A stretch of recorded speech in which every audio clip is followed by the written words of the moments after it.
Imagine this. Your own housewarming party filled with laughter and flashing cameras. You're handing out drinks, greeting your guests, when your husband suddenly kicks you to the ground. Not a joke, not an accident, a full, deliberate kick in front of everyone. His friends laugh, the neighbors whisper, and he stands there, champagne in hand, grinning like he's just won something.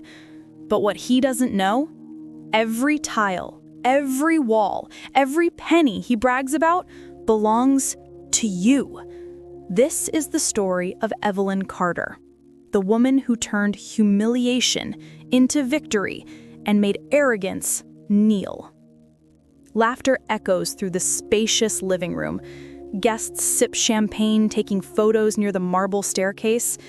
Evelyn Carter, graceful and composed at 32, walks among them, topping glasses, ensuring everyone feels at home.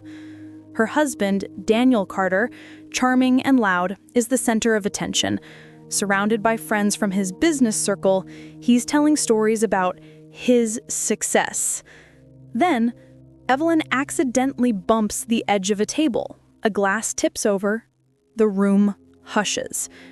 Daniel's face tightens.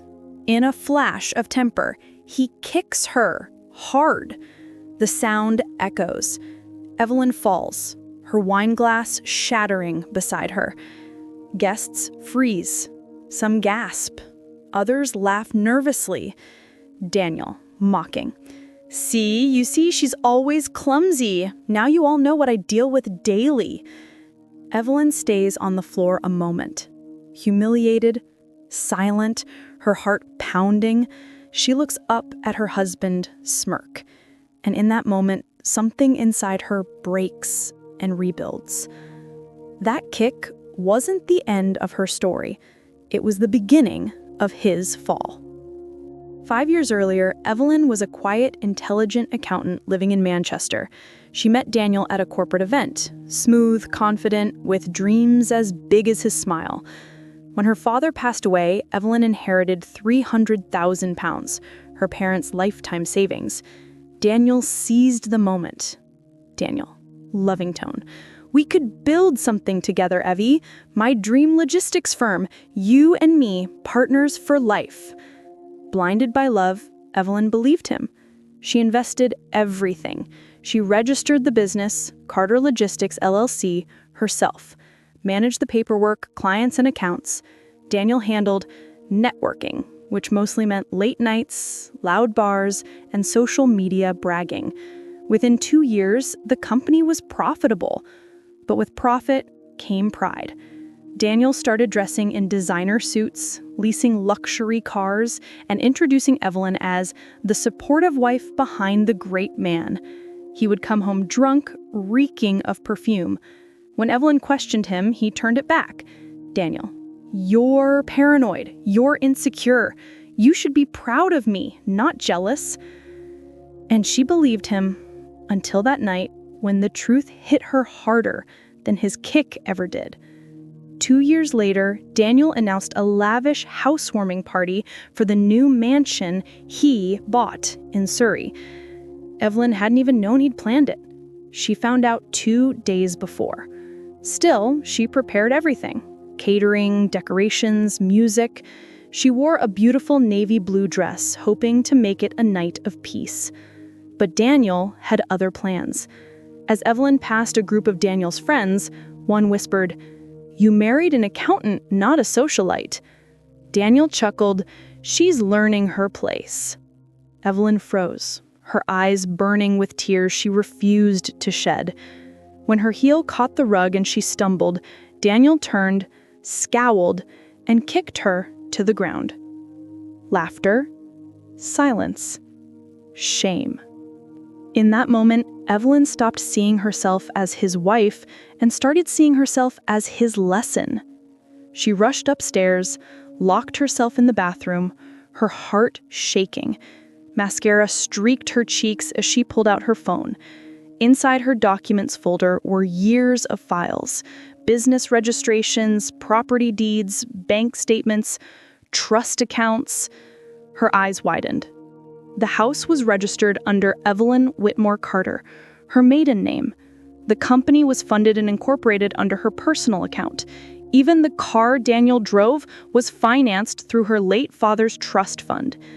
Daniel had built his pride on borrowed power, and now the owner of that power was done lending it. The next morning, Daniel came downstairs, unapologetic. He tossed his keys on the table. "Daniel, you embarrassed me last night." Evelyn, calm. "I embarrassed you."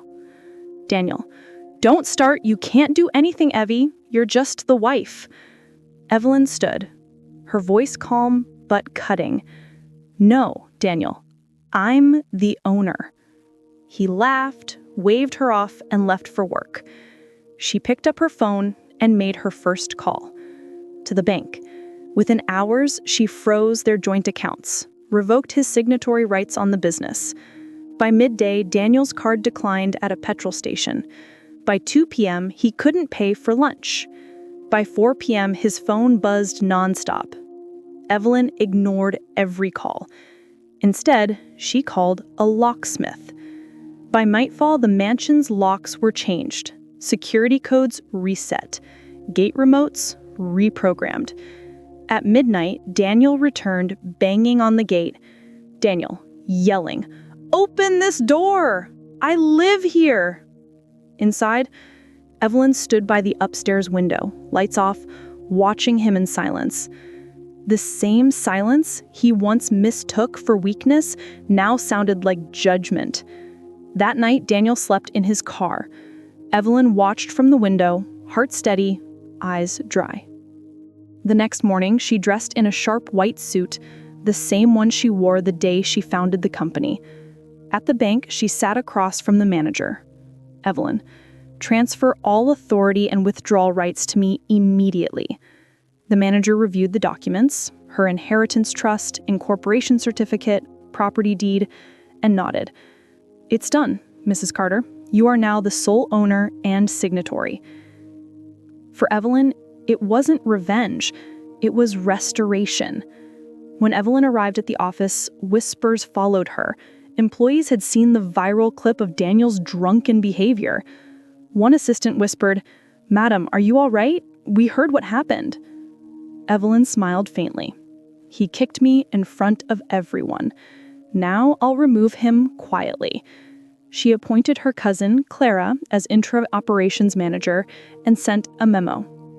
"All access linked to Daniel Carter is suspended pending internal investigation." By evening, a company-wide email went out. Subject: Immediate administrative changes. Mr. Daniel Carter has been suspended pending investigation into financial mismanagement. Daniel's phone blew up. He called repeatedly, left desperate voice notes. "Evelyn, what are you doing? You're being emotional. You'll regret this. I made you who you are." Evelyn smiled softly, whispering to herself, "No, Daniel, I made you possible." That evening, Daniel arrived with 2 police officers, shouting that she'd locked him out.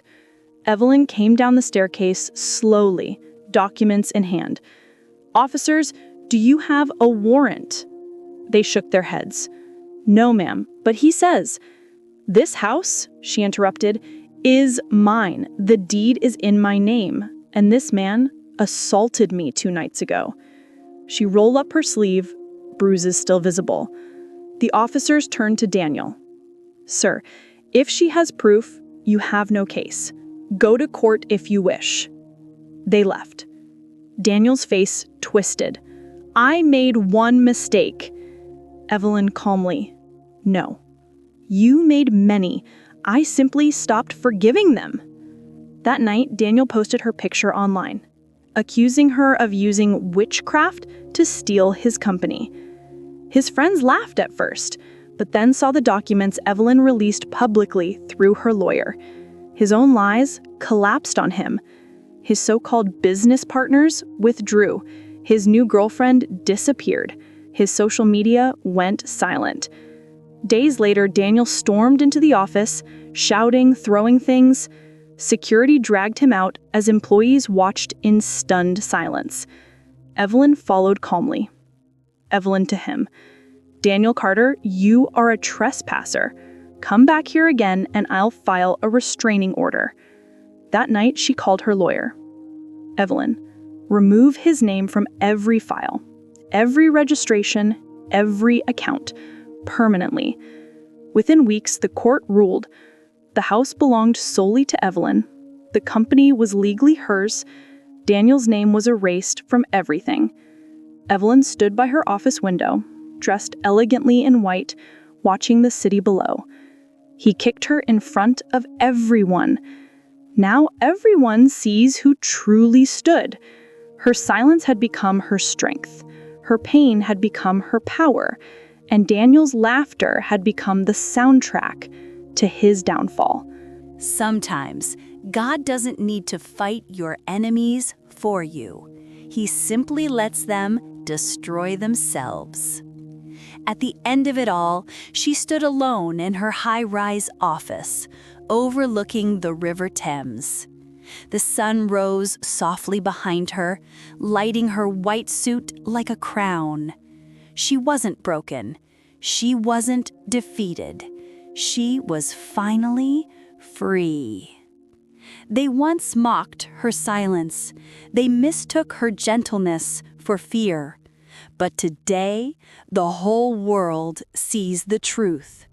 Her silence wasn't weakness, it was strategy.